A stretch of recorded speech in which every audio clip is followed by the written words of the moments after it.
Bismillahirrahmanirrahim. Assalamualaikum warahmatullahi wabarakatuh.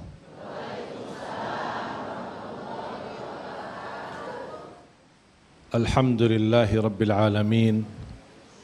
Ashhadu an la ilaha illallah wa ashhadu anna Muhammadan abduhu wa rasuluh. Allahumma salli ala sayyidina Muhammad wa ala alihi wa sahbihi wa man tabi'ahum bi ihsanin ila yaumiddin. Subhanaka la ilma lana illa ma 'allamtana innaka antal alimul hakim. Alhamdulillah wa syukrillah. Yang saya muliakan para alim ulama, yang saya cintai para habaib, yang saya hormati jamaah sekalian yang hadir, bapak-bapak, ibu-ibu, dan pemirsa TV One dimanapun berada, semoga dimuliakan dan diberkahi Allah Subhanahu wa Ta'ala. Salah satu rukun iman yang telah dijelaskan oleh Rasulullah sallallahu alaihi wasallam, dan iman itu tidak akan sempurna kecuali disempurnakan dengan rukun ke-6. 6 rukun iman, di antaranya rukun ke-6 adalah iman bil qada'i wal qadar. Iman dan percaya terhadap takdir. Ada 2 hal yang harus kita perhatikan dan juga membedakan. Ada takdir kauni yang tidak bisa diikuti campur oleh tangan manusia. Ada takdir syar'i yang dibawa pilihan Allah, termasuk ada pilihan kita. Bedanya apa? Contoh, takdir kauni soal kematian. Kalau sudah Allah menetapkan kematian kita, kita tidak punya pilihan. Soal sakit, kalau Allah sudah menentukan kita sakit hari ini, kita tidak bisa menolak sakitnya. Kita hanya mampu berobat. Di samping itu ikhtiar, doa, istighfar dan yang lain-lain. Soal rezeki, walaupun kita sudah ditentukan rezeki kita, ada pilihan namanya cari nafkah, usaha, ikhtiar. Tapi keyakinan kalbu, ikhtiar kita tidak akan melebihi rezeki yang sudah ditetapkan oleh Allah Subhanahu wa Ta'ala. Ada juga yang namanya takdir syar'i. Takdir syar'i yang kita punya pilihan dalam hal ibadah maupun dalam hal maksiat. Jangan ada orang terbiasa minum keras dan dia berkata, mau bilang apa? Itu pilihan Allah. Boleh enggak? Ada orang tidak mau salat sama sekali. Ya, alhamdulillah, mau bilang apa? Itu pilihan Allah. Itu tidak bisa bilang begitu. Karena beda takdir kauni sama takdir syar'i. Yang termaksud takdir syar'i ada hal ibadah, ada hal maksiat. Contoh, saya bertemu sama seorang, biasa jual makanan di jalan. Bakso, teng, terus mutar. Saya pas nyebrang dia ketemu pas dekat azan maghrib. Ketika sudah mau azan, saya ajak, ayo berhenti aja jual sekarang. Ayo sama-sama kita salat maghrib di masjid. Maaf ini baju saya kotor ini, nanti aja. Biasanya nanti aja, berarti bisa salat, bisa tidak, atau ditunda sampai malam. Barangkali zuhur, asar, maghrib, isya bayar cash. Sekaligus, ya. Boleh enggak gitu? Habis itu ngobrol-ngobrol lama, ketika azan dia pamit, ayo Syekh, pamit saya mau terus. Mau kemana? Saya tanya, ya biasa cari nafkah. Saya bilang, buat apa cari nafkah? Duduk aja di situ, santai-santai aja. Karena ketika saya ajak ke masjid, dia minta doain ya. Maksudnya doain supaya mau ke masjid. Doain supaya mau salat. Ketika dia mau cari nafkah dan cari rezeki, saya bilang buat apa? Capek-capek. Nanti saya doain. Nanti biar rezekinya lancar. Kamu aja diam di sini.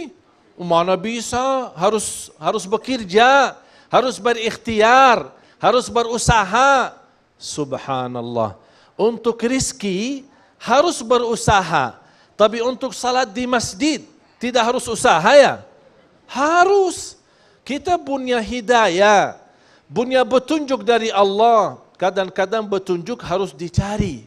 Tidak cukup kita berkata, Allahumma hdina siratikal mustaqim. Kita setiap hari kan baca, ihdinas siratal mustaqim, siratal ladzina an'amta alaihim. Setiap hari kita mohon petunjuk diberikan jalan yang lurus dalam kehidupan kita.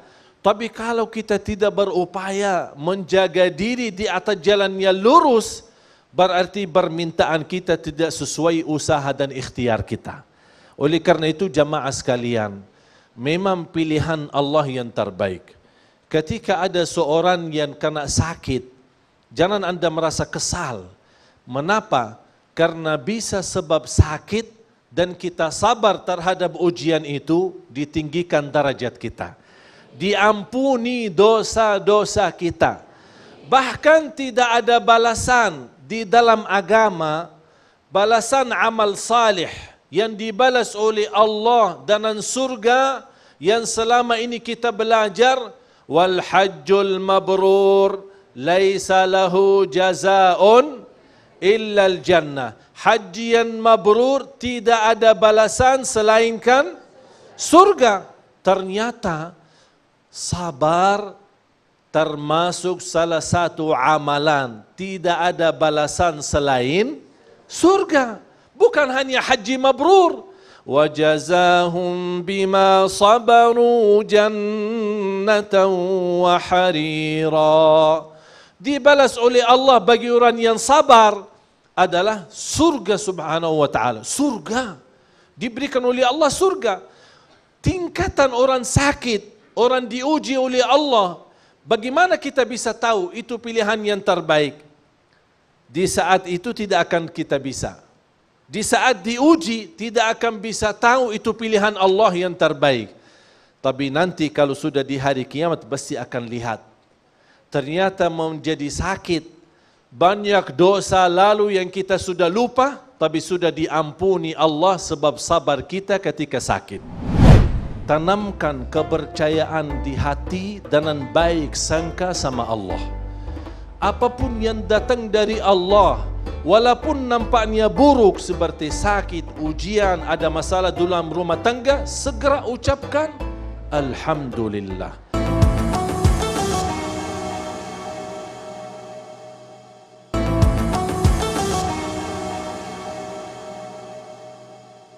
Alhamdulillah. Allahumma salli ala Sayyidina Muhammad wa ala ali Sayyidina Muhammad. Saya dapat satu pelajaran Bapak Ibu. Ketika saya kemarin mudik, pulang kampung. Saya di Madinah bersama kawan-kawan lagi syuting sebuah acara di kawasan Masjid Nabawi. Biasa proses kalau kita syuting di sana harus ada izin, namanya izin dari kementerian sana untuk bebas syuting di area masjid misalnya. Tidak bebas seperti kita di sini. Sampai di sana, ya karena waktu mepet, saya ajak teman-teman, ayolah kita syuting aja. Habis syuting, sudah alhamdulillah selesai syuting, begitu mau jalan pulang, malah datang polisi. Ada apa ini nih? Maaf kita habis syuting, ada izin enggak? Tidak, ditangkap sama polisi. Dibawa ke kantor polisi. Kata teman-teman pada ketakutan, ngapain? Saya jawab begini satu, saya percaya di belakang kejadian ini ada hikmah dan insya Allah dekat kita akan ketemu hikmahnya.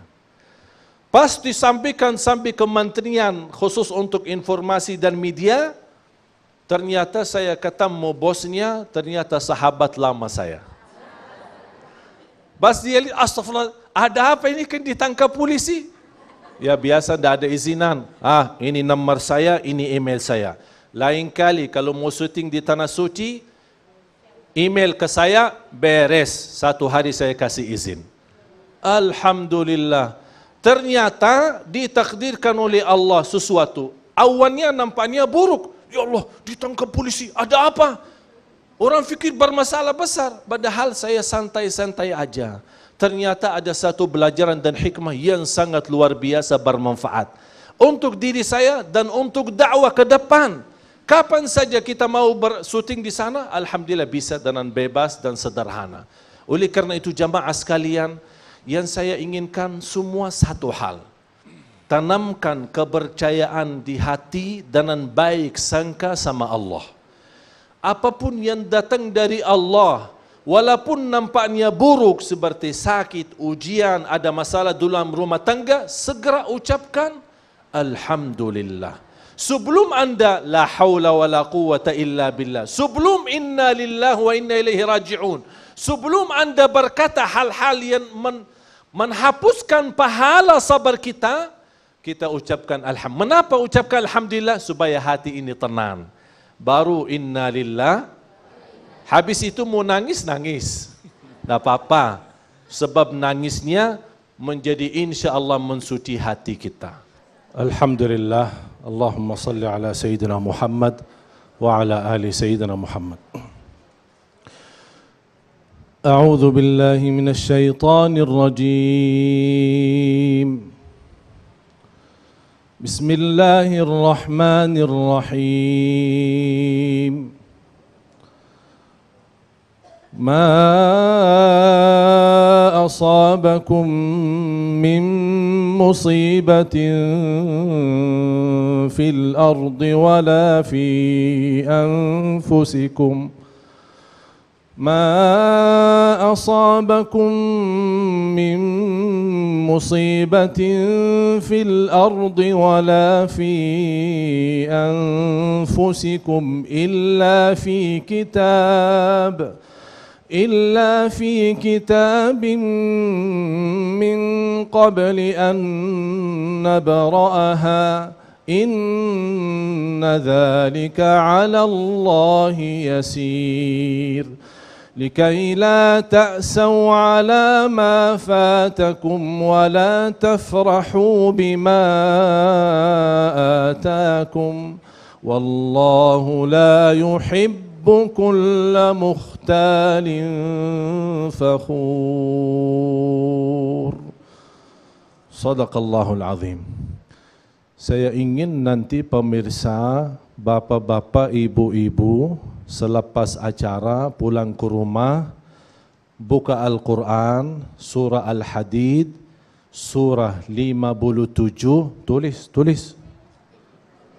Surah 57, ayat 22 dan 23. Sebenarnya kalau ayat ini bisa dituliskan bersama artinya dan dibajangkan di kaca atau di dekat pintu keluar, setiap hari kita keluar rumah dan kita baca ayat ini dan kita tanamkan dalam hati, dalam fikiran, bakal insya Allah menambah kepercayaan kita. Apapun yang telah diberikan oleh Allah itu bagi Allah sangat mudah dan bahkan hal itu yang terbaik untuk kita. Surah Al-Hadid, surah 57 ayat 22 dan 23. 2 ayat. Demi Allah, percaya. Jangan anda marah, jangan anda kesal, jangan anda nyesal. Apapun yang datang dari Allah, anda terima, alhamdulillah. Hal baik maupun hal buruk. Dan anda yakini, sesudah yang buruk yang kita dapat, belum lagi diampuni dosa, dinaikkan darajat, pasti ada sesuatu yang lebih baik. Kita tidak tahu. Wallahu ya'lamu wa antum la ta'lamun. Allah lebih mengetahui yang kita belum tahu.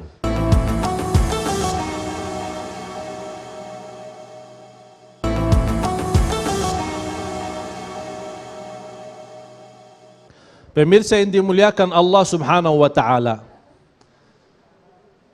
saya sendiri percaya dan yakin apapun yang ditakdirkan oleh Allah dalam kehidupan kita sehari-hari, kita ingin sesuatu tapi belum diizinkan oleh Allah terlaksana, jangan anda merasa nyesal. Dan ayat ini memberikan pelajarannya, likai la ta'sau ala ma fatakum, supaya jangan putus asa terhadap peristiwa yang kita inginkan sudah melalui, tak bisa kita ketemu, tak bisa kita kejar. Contoh, minggu lalu saya sudah sepakat dengan TV One untuk insya Allah saya Sabtu isi acara Damai Indonesiaku TV One. Berarti saya harus pulang dari Tanah Suci Kamis, supaya bisa sampai di sini Jumat, baru bisa isi TV One. Ternyata Allah mentakdirkan sesuatu yang berbeda. Ketika saya mau berangkat, tidak bisa berangkat hari Kamis. Harus terpaksa pindah kepada minggu selanjutnya. Sampai ada sedikit antara saya dan mati, bagaimana ini sudah dijanjikan, bahkan sudah diumumkan harus antum bisa hadir. Pilihan Allah, saya sudah berupaya tapi belum bisa berangkat. Saya tidak menyesal dan saya tidak kesal, saya percaya dan yakin pasti ada sesuatu. Ketika saya berangkat minggu depannya, Allah Subhanahu wa taala memberikan saya 3 hal. Yang pertama, dapat daripada isi Sabtu Minggu, Sabtu kemarin, alhamdulillah bisa isi Sabtu dan Minggu. Berarti besok saya masih isi ya. Ini 1. Berarti Allah mengganti yang lebih baik. Daripada Sabtu 1 hari bisa. Yang kedua, ketika saya terbang di dalam pesawat, saya bertemu seorang salah satu pengusaha besar dari Tanah Suci. Karena saya terbang dari Madinah ke Qatar, mau mampir Qatar dulu baru lanjut ke Jakarta. Di dalam pesawat bertemu seorang kerajaan. Tapi subhanallah, nobrol-nobrol karena satu bersamaan dekatan. Habis saya menceritakan banyak kenalan, diberikan kartu nama, dan beliau ternyata dia berupaya mencari solusi. Ada kurang lebih dana dan bantuan untuk Indonesia lebih dari 50 masjid. Belum lagi untuk pesantren anak yatim, belum lagi rumah sakit.